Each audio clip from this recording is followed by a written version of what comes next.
The Flu, Henrietta Hen, and Oil Can Harry. And it's a 5 to 7 minute speech. Please help me welcome Grace Rockout.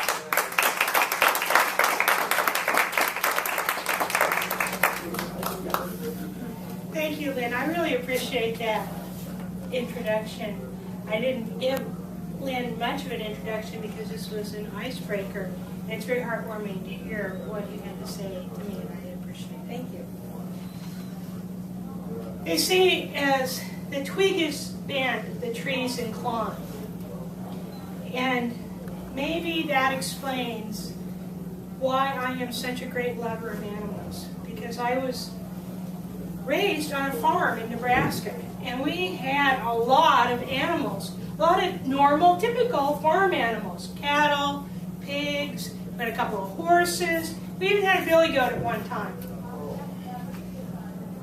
But I had such a passion for animals. I wanted interesting, different, abnormal pets. And that's why, when I found that little baby skunk, I took it out of the nest, and I went into the garage at our farm. I found a box. I got my doll bottle, filled it with milk to feed this baby skunk. My brother discovered me out in the garage with the skunk, and he said, "What are you going to take that to school for show and smell?" And then, as big brothers often do, he marched right into Mom and said, "Guess what Grace has in the garage?" And so I had to go, "Please, please, please, please, please, please, please, please, please, please, please, can I keep a baby skunk?" And my mother, as she almost always did, said, "Well, we'll see." So I went to school the next day. I told everybody about my baby skunk. I went home that afternoon, ran out to the garage. Little baby skunk. "Mom, where's my skunk?" And my mom said, "Well, the mother skunk came and took her baby back." Oh. And then my brother said, "No, Dad took him down to the creek and drowned him." Well, I like my mother's story a lot better. When I was a kid, I didn't let anything faze me. I moved right on to the next animal. I was at a friend's house, another kid who lived on a farm, and they had a lot of baby chicks. They had so many baby chicks, they said, "Yeah, I could take one home." And I said, "Mom, look, please, please, please, please, please, please, please, please, please, can I keep this baby chick?" And my mother said, "Well, at least that's a normal farm animal. Okay, you can have a chicken." Well, the chicken grew. I named him Henry. And then Henry laid an egg. So I changed his name to Henrietta the Hen.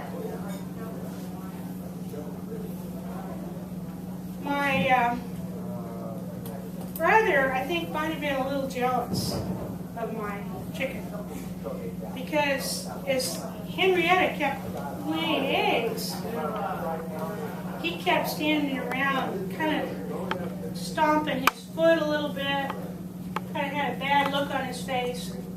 And then one day I went out where the eggs were, and there was an orange out there with the eggs. And my brother was there, you know, he said, "Look at the orange marmalade." And I kind of gave him one of these looks, and he said, "You know, marmalade, orange marmalade." Ah! And I took the orange and I threw it at him. But Henrietta the Hen didn't really care what we were doing. She was busy sitting on those eggs. Well, the eggs didn't hatch. And I asked my mom, "Well, why aren't the eggs hatching?" And she said, "Ask your brother." So I went to my brother. "How come the eggs aren't hatching?" He said, "You stupid kid, you need a rooster." that's stupid. You're stupid. And so I started running. My brother chased me. We went all the way down to the creek. Down at the creek, they had frogs, little baby frogs. We like to try to catch those frogs. Has anybody here ever tried to catch a frog? Yeah. They're hard to catch, aren't they? Well, especially the little ones. We also had snapping turtles in our creek. And it turned out that day, there was a little snapping turtle kind of swimming around. Now, our mom had said, stay away from the snapping turtles. They'll just grab your toe and bite it right off. Well, little did she know, we swam with the snapping turtles all the time. They never bothered us. My brother said, oh, grab the turtle. Let's take him home. So I tried to grab him, but the turtle was fast, too. Snappers really can move. They belie the impression that you usually think about turtles of being slow. They move fast. And he said, oh, you know what? You know what happens if you cross a turtle and a porcupine? I don't know. You get a slow poke. Well, I didn't care about a slow poke. I thought a porcupine would make a pretty good pet. But my brother grabbed the turtle, and then we ran back up to the house. And he said, let's make a turtle habitat in the stock tank. And so we got rocks, we got sand, more sand from the creek. We put the turtle in there. We called our mom out and said, please, please, please, can we keep the turtle? And she said, well, we'll see. We went to school the next day. My brother told everybody about his turtle, who he named Oil Can Harry. I don't know if you remember Oil Can Harry, but Oil Can Harry was a villain in the cartoons. It was really a cat, not a turtle, but my brother thought that would be an excellent name for a turtle. We were so excited about our turtle. We went home that day, we looked at our turtle habitat, and there was no turtle. Mom, where's the turtle? And my mother said, well, the mother turtle came and got the baby turtle and took it home. And my brother was devastated because he really liked this turtle.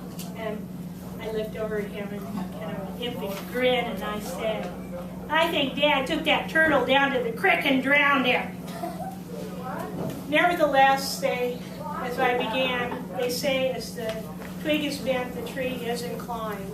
And even to this day, I bring little creatures home, and I say, Ron, please, please, please, can we keep him? That it took.